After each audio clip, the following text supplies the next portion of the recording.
sono uomini puma e uomini serpenti, mi diceva lo stregone Ascanita in mezzo alla foresta amazzonica, perché gli uomini possono essere simboleggiati negli animali.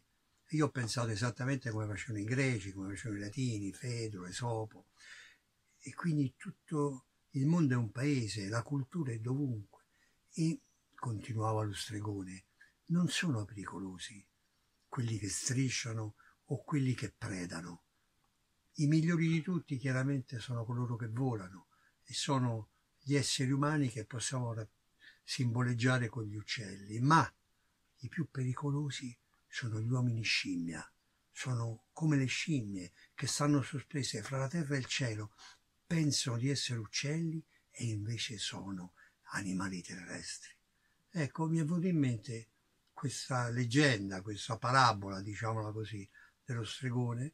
perché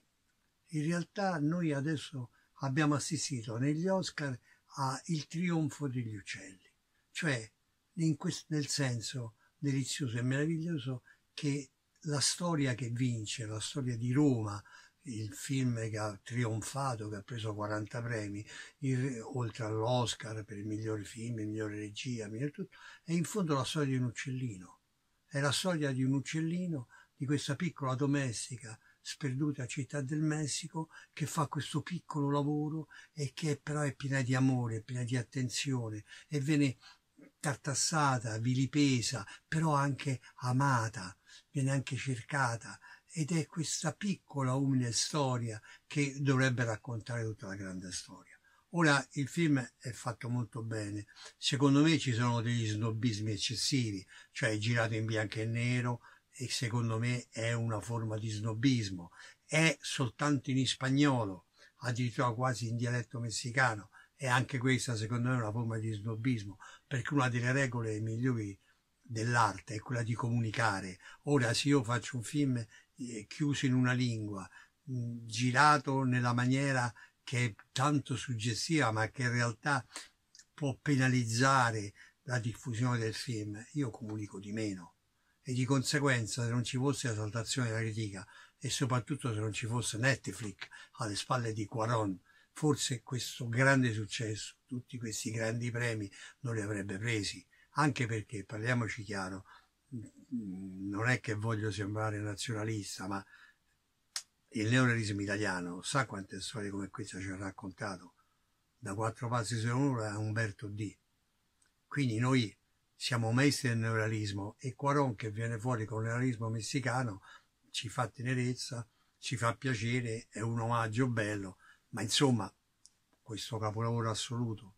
in ogni modo è un buon film, parla di grandi sentimenti e merita di essere diffuso, anche se parla di problemi del 71, anche se parla di piccole cose che cerchiamo di far diventare emblematiche, di allargarle, è un discorso. In ogni modo, quello che dicevo, la cosa interessante è che questo festival è il festival degli esclusi, questi Oscar, scusate, è l'Oscar degli esclusi, perché se noi analizziamo bene tutti i film che sono stati premiati parlano più o meno di esclusione.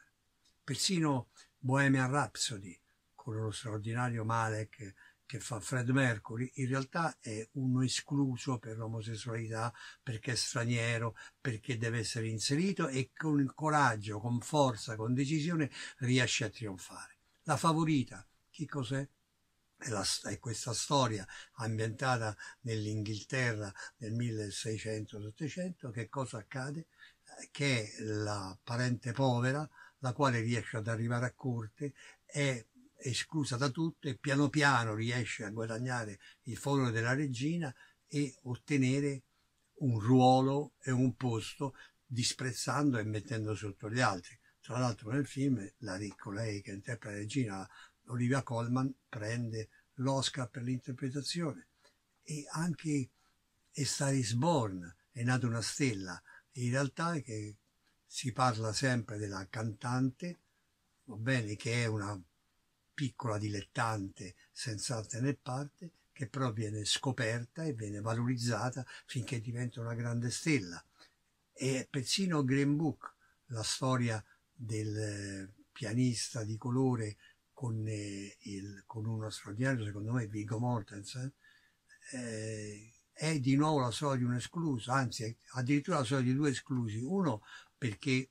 è un bianco che viene accettato ma è un emarginato perché è un povero, l'altro che è ricco e intelligente è emarginato perché è nero, e queste due emarginazioni si uniscono e diventano amici e diventano una forza. Quindi tutto il film, tutto il festival, tutto il trionfo degli Oscar in realtà non è stato altro che forse anche uno sberleffo a Trump, perché proprio che è Trump che vuole dividere l'America dal resto del mondo,